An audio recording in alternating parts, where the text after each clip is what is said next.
This week on the Podcaster's Guide to the Conspiracy, we discuss the recent banning of Alex Jones from numerous social media platforms and ask, is this a problem, and is it the result of a conspiracy? Em also regales us with stories about jet lag, and we discuss drone assassination attempts. Should you be considering wearing a hat when out and about? All this, and so much less, coming up. The Podcaster's Guide to the Conspiracy. Well, hello there, and welcome to the Podcaster's Guide to the Conspiracy. Hello! We've got multiple cameras now. I don't know where to look. So many cameras. We are here in Auckland, New Zealand. I am Josh Addison, and in what, for want of a better term, we've decided to call the flesh, it's Dr. M. Dentith. It's true, I am the Flesh, and I can prove it because I've got the Flesh Goo Pod from Doctor Who. This contains my flesh. I am inside of this, and this form I have here is simply an astral projection. Or is it? Is it? We need a camera over there as well. We probably do. We need cameras everywhere, quite True. frankly. Well, no, we need additional cameras from the ones that are already set up by the NSA. I was going to say, yes. What we Surveillance need state more notwithstanding, more cameras. we need more cameras that we have direct control over, yes. And of course, because I'm back and it's nighttime, I get to drink whiskey during the recording of this podcast. Well, I could have been drinking whiskey in the recording of the podcast previously, but it was in the morning, and that would be considered debauch, and I'm never, ever debauched. Not a single time. So how now that you're back from Romania, is that vampirism cleared up nicely this time? I still have a slight craving for AB negative, but I'm sure with time that will... What blood type are you, Joshua? I'm O, I'm afraid. O's my third favourite. I'm O, which is the rare one out of positive and negative? Because I'm not that one. I'm the common gutter O blood. Oh, I don't drink common blood. For God's sake, no. This is... Move on from that, Yes. move on from that. So, you're back. I am back. We are co-located. We are in Milford, in Auckland, Aotearoa. We're not having to suffer Skype anymore, which was and that really actually starting to become a pain in the that was arse, actually quite a suffering. And we have this amazing 2-camera setup with microphones and stuff and things and all the mod cons. So I don't want to promise anything, but this podcast will definitely be at least 5,000 times better than it was previously. 5,000 times better, or if you're not a patron, your money back. If you are a patron, no money back, no refunds. No. Also, no scrubs. No, we don't want no scrubs. Now I think about it, that camera should actually be there of having that camera there. Well, you need a camera A and a camera B. The camera A is the one in the middle, and it's like the main one. And then you throw to camera B just for the little size. This is camera B. This is camera B. But I do feel that camera A could be more middled on that side. Well, baby steps, teething problems, diaper rash. Diaper rash? You're describing my day-to-day living now I'm back in Auckland. Anyway, all this talk of cameras probably is less than edifying to our mere audio listeners, indulging only one of their senses. It's true. What we should be doing... on YouTube, stimulating just so many senses all at once. Yes, 2 of them. At 2 least. senses, yeah. At least. But maybe 3, but not likely. But anyway, we should move on and go on to the news. Yep, and there's been some, so we'll talk about it. We will, after I wake up the teleprompter screen. Breaking conspiracy theories in the news. We start in Venezuela, where recently elected President Nicolas Maduro recently survived an assassination attempt by drone. Dun dun dun! Interior Minister Nestor Luis Rivero claimed a day after the government said drones carrying explosives had targeted Maduro in the midst of a nationally televised address that 6 terrorists have been detained. However, opposition leaders say they doubt the government's version of events. Given questions around the validity of Maduro's electoral victory, some opposition members think the event was a stunt or manufactured to give the reminted president reason to crack down on the opposition, expressing suspicion at how quickly the alleged perpetrators were identified and arrested. However, witnesses in a nearby building said that they saw the drone and watched it explode, which doesn't necessarily negate the possibility the event was staged, but it does support the notion something actually happened. Now, the political situation in Venezuela is such that it's possible both to think that Maduro has engineered a plot to engender sympathy, while also thinking that the opposition is conspiring to get rid of a president who either wins the popular vote or rigs elections so he appears to win. Add to this previous US attempts to destabilise the regime, and you have a heady mixture of potential conspiracies everywhere. Everywhere. So, more news as it comes to hand, I guess. Meanwhile, across the Gulf in the US of A, Bigfoot porn has become a political issue. Finally, people like us, people like me, get so little representation in politics these days. I mean, really, the cryptozoological kink community gets nothing but shame.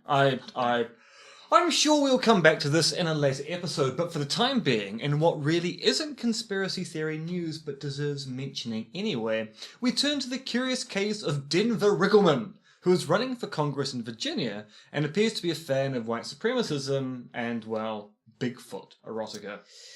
Yep. Riggleman has, for months, been advertising a forthcoming self-authored book, The Mating Habits of Bigfoot and Why Women Want Him. Indeed, the news about Riggleman's interest in Bigfoot and Bigfoot sexology has somewhat overshadowed his association with Isaac Smith, the co-founder of the white nationalist group Unity and Security for America. Now, we're not suggesting that the Bigfoot thing is a distraction from Riggleman's other political views, given he has a 2006 text on Bigfoot hunting. But what we are saying is that Bigfoot and Bigfoot pornography has finally become a political issue in America. Long live the Trump imperium and all who sail beneath her flag, we say. And by that we mean we now live in a political era where anything goes. And before Ian starts singing, let's discuss white supremacism here in Aotearoa. As you will be doubtless aware, the Lauren Southern and Stephen Molyneux show came to Auckland last week on the back of a free speech fracas. I arrived back in the country a day before the proposed talk and even attended an Antifa protest in Aotea Square. Well then, how did it go?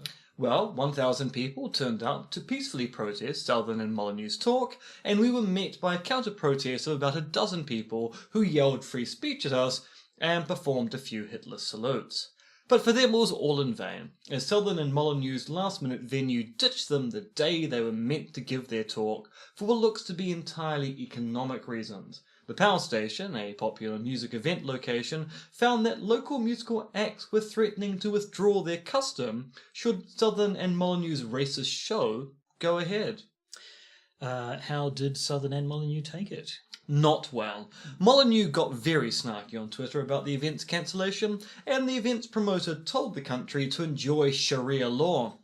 Possibly the best outcome from the cancellation was a whole bunch of alt-right people on Twitter saying that Aotearoa is no longer on their list of places to go on holiday. So the alt-right's response to rejection here is to reject the rejectors? Yes. Sadly enough, alt-right speakers are claiming that as they are unwelcome here, they won't be coming back. So, a good result all round. Yes, but then it gets complicated, because off the back of the Southern and Molyneux victory, former National Party leader and spokesperson for the racist Hobson's Choice group, Don Brash, has had his speaking engagement at Massey University in Palmerston North cancelled, and even elements of the left are a little perturbed by it all. Yes, Don Brash has problematic views about Maori, it is fair to say, given he doesn't believe in structural inequalities due to race, nor wants Te Reo Maori, the Maori language, to get government subsidies to help it survive. He famously gave the Orewa speech when campaigning to lead the country, which was considered a recent low point in race relations here in the country. However, unlike Southern and Molyneux, who antagonistically use their racism to incite hatred and potential acts of violence, Brash is more of an old-fashioned racist who just wants a conversation. A one-sided conversation, admittedly. And many on the left think that Brash's style of local racism is so out of touch with the populace now that he's just kind of seen as a cranky old man with no friends whose views are best expressed in public, so people can see him for the man he is. However, due to worries by the Vice-Chancellor of Massey University concerning security on campus, Brash's talk to the politics club there has been cancelled, which has made him out to be a bit of a martyr. Yes, and a bit of a martyr is the right description here. No one seems particularly or strongly upset about Brash's treatment here. It's just this seems it might be a bit of an overreaction. But maybe we'll return to talk about this when we talk about Alex Jones as our main topic. Indeed, let's finish on what John Oliver calls stupid Watergate, the Russian collusion theory that says members of the Trump team colluded with Russian agents to help get him elected.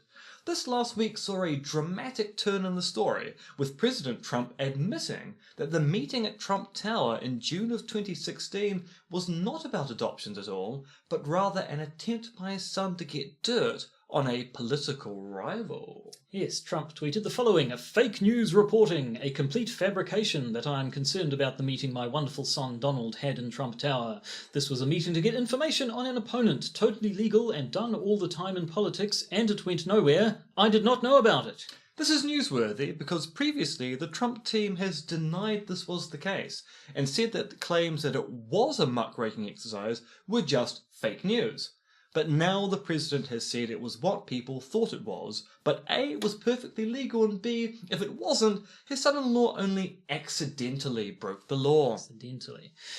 The question of the legality of going to a foreign power to get dirt on a political opponent doesn't seem at all murky, but it does seem that Trump's legal team is going to argue that it is, or, and this is shades of Nixon, that the fact that the president did it makes it legal, except he wasn't president at the time.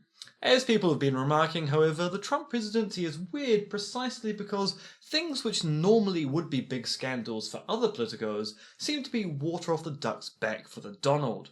So I suspect we'll be bringing you more big news. The hugest news. The best news. Because we know the biggest and best news. On the 45th president for quite some time. You know, it makes me miss the days when we just pretended that Andy Basiago won that election. Excuse us as we play the chime and hug it out over the break. Feel it, man. I feel it. Right, so this week we're talking about Alex Jones because of course we are. Yep, Alex Jones has become big news in the last week because almost every social media company, aside from Twitter, has decided to dump Jones from their distribution platforms. Well, for the most part. And let's just say there are cries of conspiracy ringing out across the internet. And where there are cries of conspiracy, we here at the Podcaster's Guide to the Conspiracy will sometimes lift our heads up from our desks and go, lo, land ahoy. Because for some reason we pretend to be sailors. Sometimes we do. So yes, I may be missing some, but at last count, Facebook, Apple, YouTube, Spotify, MailChimp, Pinterest, and YouPorn have taken down now, Alex Jones' content. Let's focus on Pinterest and YouPorn. So, nobody knew there was an InfoWars Pinterest group until it was too late. And suddenly everyone's going, what were they pinning to the board? God, I wish I'd been a member of that group. Now, the YouPorn thing is actually slightly more interesting because if you're aware of any of the politics going around on YouTube at the moment, there's what's called the demonetization scandal. So there's a whole bunch of prominent creators who are finding that their audience numbers are disappearing due to A, the way that YouTube makes its algorithm work, and B, the discoverability that YouTube uses to allow people to find new content. And people are finding that people just aren't viewing videos in the numbers they were, including people with large subscription bases who are finding that their viewers are not being notified about new content. So, because of that, YouPorn, of all places, a pornography website as its name suggests, did say, well, you know, there's nothing stopping people from uploading non-porn to YouPorn. So you can upload your gaming channel to YouPorn if you so desire. And so people have been. So it's actually not out of the question that YouPorn has got rid of a totally non-nude Alex Jones related channel. Yes, although I do like to think that maybe there was a InfoWars X channel that isn't worth thinking about in any particular Possibly depth. not. No. I do have to stress, as far as we know, there is no Alex Jones pornography on the internet, nor was there ever, as far as we know. Well, none that stars the actual Alex Jones. Given that there is celebrity porn using impersonators, I wouldn't be surprised if there is a Alex Jones, Paul Joseph Watson tryst scene that can be watched on YouTube right now. And if there isn't, I'm not inviting people to make the scene, but I am saying that it probably should exist. Oh, and actually, sorry, Stitcher. Stitch was the other one. Which is the one that started the cascade. A fine website on which this very podcast is hosted. Yes, they were the ones who kicked it all off. And then Apple. They booted off all of his stuff, Yeah, didn't they? They took the whole lot down. Facebook has taken down all but one or two of his pages, I think. I think I read there was still one or two still around, but all the main ones are down. Apple got rid of everything apart from the InfoWars app. So this is an interesting aspect of the story here. So Paul Joseph Watson in particular, who kind of is the protege of Alex Jones, has been talking for a long time about how government censorship is bad and how it's great that they're working with private interests to make sure their message gets out there. Then, of course, the bans occur, and Paul Joseph Watson's going, it's terrible, these companies are working at the behest of the government, or they're not really private companies, they're publicly traded, so ipso facto they're public companies, and look at them, they're banning us, they're engaging in censorship. And then as of today, he says, no, it's fine, our app is still functioning, so it's good that we now control the audience, except of course they don't, because their apps exist in the Apple App Store for phones, tablets and the like, and the Google Play Store. And so they're still completely reliant on the big tech companies to provide them with viewerships, despite the fact they're claiming those big tech companies are conspiring against them to destroy them. So, where do we go first? Should we, do you want to just have a look at the general issues that people have been talking about, the free speechy stuff, or do we want to jump straight into the actual claims of conspiracy? Let's talk about the free speechy stuff. So, Josh, give me a rundown. What kind of things has Alex Jones been saying on his various social media accounts? Well, I mean, what hasn't he been saying? Nice things about me, apparently. Sandy Hook, obviously, is the one that everybody's been talking about. The idea that Sandy Hook was a false flag, that the supposed grieving parents are in fact crisis actors whose supposedly dead children never existed. And this is probably the straw that broke the proverbial camel's back, because if you're not aware of it, Alex Jones and two of the parents of the children slain in the Sandy Hook massacre are currently having a legal battle. They are suing him for presenting the false flag narrative about Sandy Hook. He is counter-suing them for defamation and is currently in the process of trying to make their residential addresses public in a way which is definitely not going to lead to fans of InfoWars engaging in retaliatory actions towards the parents of people whose children were killed at Sandy Hook. Indeed, parents whose lives have been made difficult enough by this already, to the extent that some of them cannot visit the graves of their children because the locations of the graves are public knowledge. Alleged children. Because the locations of their graves are publicly known, because cemeteries are public places. So anytime they're spotted heading towards there, people will come out and harass them. So yeah, I think that's been the ban. But I mean, that's not the only thing he said. Pizzagate was one of his things, although he did backtrack on that because it's a little bit hard to. Well, he promoted Pizzagate. Well, he didn't originate it. That's a Mike Savinovich classic. That one. What else? 9/11 is an inside job, obviously. Government sanctioned or controlled weather manipulation. Apparently he's said that the Oklahoma City bombing, a favourite of ours. Well, favourite, perhaps not the right word, but a conspiracy theory. A story we've gone back to talk several about. times, yes. So, that was an inside job. The whole Obama is a Muslim. A Muslim. So tell me, Josh, what is a Muslim, and how do you recognise one? A British Muslim, possibly a blue Muslim. So by blue, are we talking YouPorn blue, or as in Arrested Development painted in blue? That would be the logical inference, I think, yes. Or perhaps I simply misspoke and meant to say Muslim, but was thinking about Obama and bees, and it came out as Muslim. These things can happen. Fair enough, Reverend Spooner. Please do continue. As moon landing was faked, chemical warfare, turning frogs gay. Yeah, and actually the whole chemical warfare turning frogs gay, which is actually part of his general narrative about the gay epidemic, has been caused by chemical warfare and chemicals in the water. It's sort of it's such a bizarrely homophobic conspiracy theory. Why is there a problem with homosexuality? Why are we concerned about gay frogs?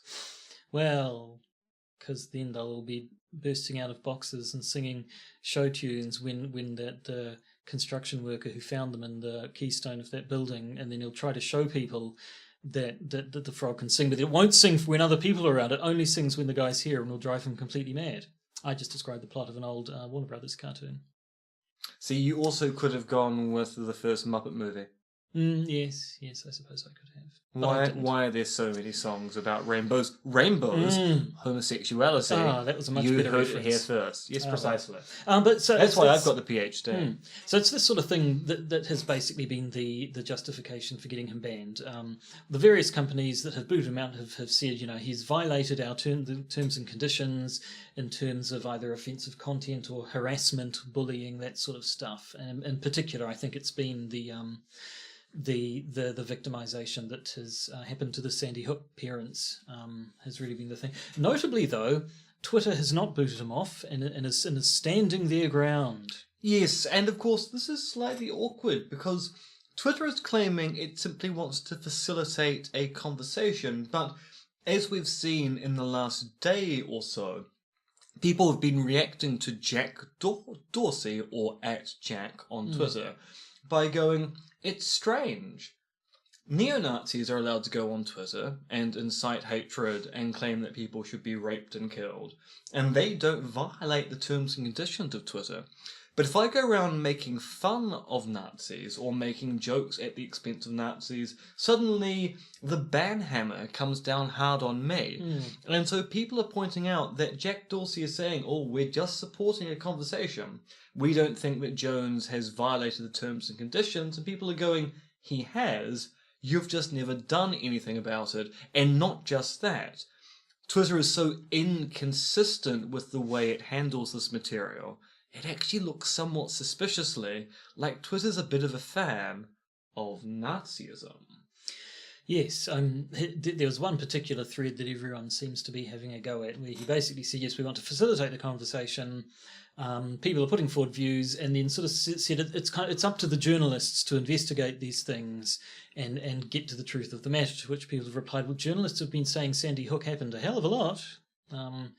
And that doesn't seem to have stopped these conspiracy theories. My favourite reaction, though, was someone saying, that's right, people should be able to just bring forth views here, and then the journalists can go and investigate this sort of thing. So I'm just wondering, given that he's talked about it so much, maybe Jack himself was actually behind the Sandy Hook shootings. And Jack he hasn't denied it. Is the murderer of over 26 and 7-year-olds. Media, I've put it out there. Media, come on, up to you guys. You go investigate and see whether or not Jack is in fact the worst child mass murderer America has ever known. Hasn't been banned as far as I've seen yet, but no, and I have a days. feeling Early it might be days. the case that Twitter's not going to be able to react to that, because otherwise they will be hoisted by their own petard. And this has echoes of what what's his name, Zuckerberg of Facebook, was saying the other day or the other week, when he was talking about in his particular case, I think it was Holocaust deniers or some other unsavory types, where at the time they were making the claim that it was okay as long as they really meant it. I think his argument was that if people were being disingenuous and attempting to deceive, then that was bad. But these Holocaust deniers do seem to genuinely believe that it was all a hoax, so therefore that was okay. Now, admittedly, you can kind of see an argument here, which is the argument from sincerity. So, going back to the earlier news discussion about Stephen Molyneux, Lauren Southern and Don Brash, it's quite clear that Southern and Molyneux engage in trolling. They go to a country, if they don't get media response to what they're doing, they then escalate things like going to mosques and handing out flyers saying Allah is gay. And so they're trying to get into the news, And there's a feeling that there's at least a level of insincerity with what they actually do. Whilst Don Brash appears to be sincerely a cranky old man with outmoded racist views about Maori. And so you can kind of go, it's true, if someone's being sincere, it's very hard to tap them on the wrist and say, no, you've told a lie there. Because no, I haven't. I've just said what I believe. It's just that the argument from sincerity requires you to start making assumptions about the intentions of agents. And that is a notoriously hard thing to do when two people are talking face to face, let alone when you're engaging in textual conversation on the internet. So, returning to the idea of conspiracies, I mean, one thing people will claim is that this is all a big conspiracy against InfoWars. The big tech companies, they've got it in for them. And look, finally it's happened. They've gone and done their best to silence them and get rid of them. First of all, I suppose you could say that the fact that, as we've just said, that they have seemed, at least in the past, to have had a much freer reign than people who, say, were critical of them. Kind of, in the past, it's kind of looked like the bias has gone the other way. But also there's the idea that, as we said, Stitcher started it, and it was kind of the domino effect, which, if not a conspiracy, does at least point to some sort of a coordinated action of some kind, and that everybody's decided to sing from the same song book, whatever book you sing from, the choir. Or, of course, the counter argument there was that people were going, oh, we want to be the ones that do this, but if we do it and other people, so we're waiting for someone to take that first step. So it's not coordinated action, it's people going, we're all independently making this decision, it's just that we don't want to be the first to do it, because if it goes wrong, it goes really, really wrong. But if they do it, then we can do it, and everything will be fine. And of course, there's been lots and lots and lots and lots of discussion about this. There's the free speechy business, and first of all, there's the idea: is it a free speech issue? At least in the American Constitution, free speech is guaranteed by the First Amendment. Yeah, the Second Amendment. Second is the guns one. Yeah, so it must be the first one. Is free speech. But as people pointed out, that's about the relationship between the private individual and the state. The government has to respect people's rights to free speech, but private individuals don't have to respect other private individuals' right to free speech on their own private property, as it were. And so the claim has been, well, doesn't even really apply, because free speech is about the government, and it's not the government who keep beating these guys off. They could start up their own website. They've got their own app. They do. Infowars.com, prisonplanet.com. They could start their own video hosting, podcast hosting service. Might be a bit more of an ask, but so there's that side of things, but that seems more quibbling than anything. Now, of course, some people are saying, but it's still a public issue because these are publicly traded companies, and ipso facto that means they have a public obligation. They may not be the state, but they are certainly operating in a society now where corporate interests are so akin to the state, you might as well treat them as a branch of the executive. Now, of course, that argument requires you to go through a lot of linguistic hoops to be able to make the claim that a publicly traded company is the same thing as the government. But certainly there are questions here as to whether big companies like Facebook, Apple, and Google are required to represent a diversity of views in their marketplace, or whether they are allowed to engage in certain actions which are either economically motivated but stifle speech, or are politically motivated to stifle speech they don't like. And then the other point of discussion, again, not really related to conspiracies, but an interesting thing to talk about nonetheless, is simply, is this the right thing to be doing? But essentially victimizing them or giving them cause to feel victimized, giving them exactly what they want.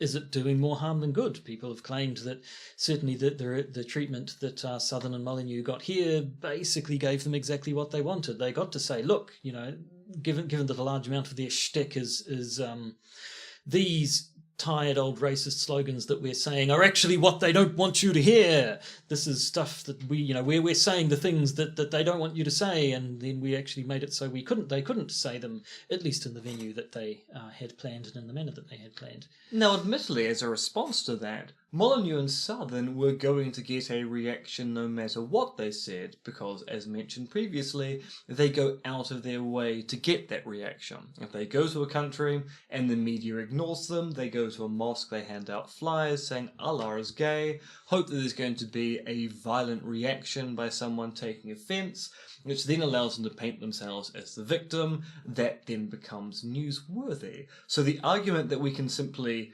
ignore speech we don't like and it goes away doesn't actually hold muster if the people who are engaging in this particular kind of speech are going out of their way to get reactions whenever possible.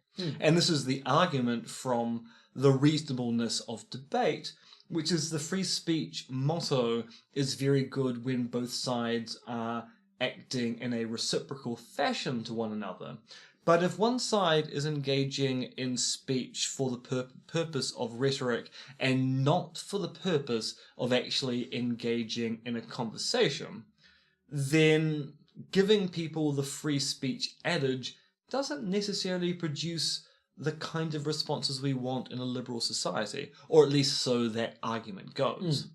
And yes, I mean, very much the idea that if the debate is good, but it has to be debate in good faith. And Molyneux and Southern do seem to be that school that the debates, in quote marks, are really just them rattling off their alternative facts and slogans and catchphrases.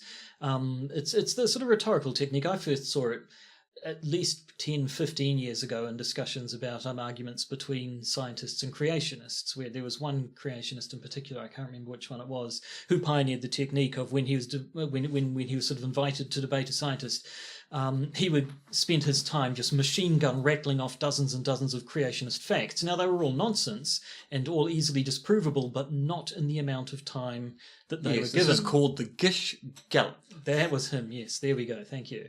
And Molyneux and them have been known to do as well. There's the interview they had with local journalist Patrick Gower, where Molyneux basically started off on that. I don't remember what the question was, but he just sort of started giving a spiel, and Patrick Gower kind of had to shut him down because he wasn't engaging in an interview. Yeah. He was just blurting out his views with no actual interest in being contradicted or debated. But Which anyway. does raise the question, is Alex Jones and his ilk on Infowars.com and PrisonPlanet.com being sincere? Well, if we are to believe the words of one Alex Jones, a lot of it is an act and a persona that he plays. Yes, as came out in one of the recent court filings where he admitted he does play a character on Infowars. And another counter-argument, I'm not sure how many counters deep we are now, but another side of it is the whole sort of deplatforming thing. Is it good, is it bad? One thing that I just saw mentioned the other day is old Milo Yiannopoulos. Haven't heard a hell of a lot from him lately. Last time I saw him, he was advertising health supplements on Infowars.com and looking very embarrassed about it too. But he's a fellow who actually did manage to get himself banned by Twitter. Yeah. So it does seem to have possibly muted his particularly obnoxious voice there. So who knows? And that's the worry. If you are into Infowars.com and PrisonPlanet.com, the fact that they now are at a single point of failure, which is they are largely reliant on people accessing their content through the app available on Apple's App Store or Google Play. They do have a website. It's pretty awful. It's not particularly readable. The app is a much better way of experiencing the content. It's quite clear that Apple and quite possibly Google are looking very closely at that app now, having banned their content elsewhere. Made their content display. This is the awkward thing about talking about this, is whether they've actually banned it or whether they've just taken it down from their taken it particular down services. because it breaks terms and conditions. And of course, if those apps disappear, their audience disappears as well. And Alex Jones could go back to being that minor figure that even 2 or 3 years ago, not many people knew about.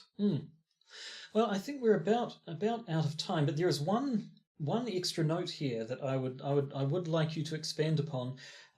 What is it about Alex Jones in predicting Ridley Scott's Alien prequels? Oh yes, so I did a search this afternoon for things that Alex Jones got wrong, which is a very long list, and things that Alex Jones has got right, which turns out to be a very short list. Yeah, it doesn't even have the success rate of David Icke, which is saying something. But one thing he's been really good at is based on trailers and pre-release gossip for Ridley Scott's lesser Alien sequels, Prometheus and Alien Covenant, being able to predict A, the content of the films, and B, the themes of the films.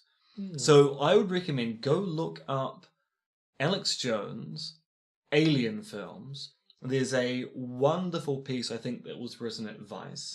Yep. And it basically goes through how much Alex Jones got right about the themes of those films and how he connects it back to a plot by the world government to reveal that there is a kind of precursor Anunnaki-style race which engineered humanity in its current form. It's quite the ride because you read it going, Alex Jones is obviously a really big fan of Ridley Scott's work and is able to predict what's going to be in those films.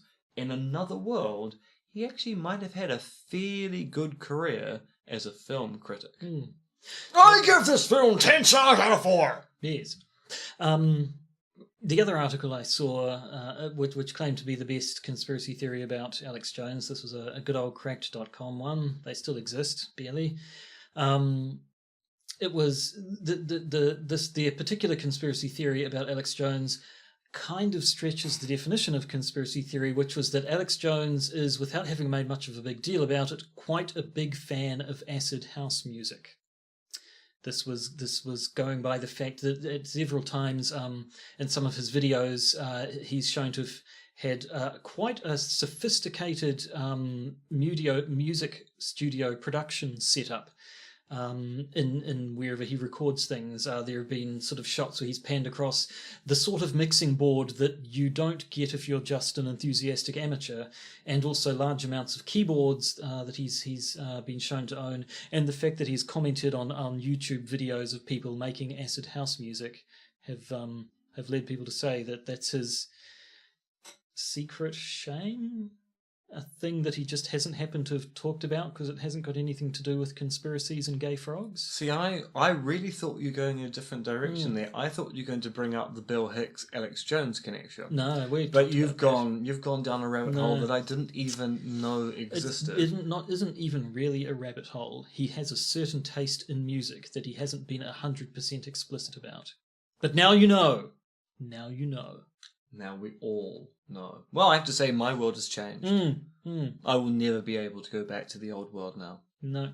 I'll never be able to listen to acid house music, which admittedly I've not really listened to in the past. But if I do listen to it now, all I'll be able to see is a shirtless Alex Jones in downtown Texas dancing his nut off, getting really, really sweaty to those waves. Quite an image. Right. But luckily I've got a whole bunch of semen in this box here, so it's fine. So I think on that cheery note, we're about done with this episode. We are indeed. So it only remains to say, of course, welcome back. I have neither the knowledge nor cultural cachet to actually organise a porphyry for you, but I feel something like that would have been appropriate to herald your re-arrival in our fair lands. Well, it would have been, and now you've mentioned it, you've really let me down. I really have, I'm afraid. Yeah. So what are your plans for now? I'm working on a new book proposal. I've got several articles I need to finish work upon, and of course I need a job. It's the problem with the early career academic researcher, always looking for more postdoc and grant opportunities, working on grant proposals at the moment, so hopefully at some point in the near future something's going to come my way. You had to say come, didn't you? I did. Okay, well, in that case, it's goodbye from me. And it's goodbye from him.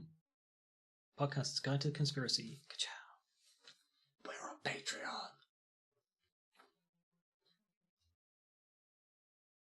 You've been listening to the Podcaster's Guide to the Conspiracy.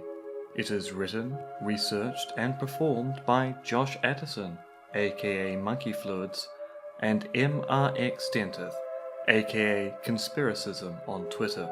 This podcast is available where all good podcasts can be found, as well as iTunes, Podbean, and Stitcher. It can also be watched on YouTube. Just search for the Podcaster's Guide to the Conspiracy, or, if you happen to be technophobic, consult the auguries.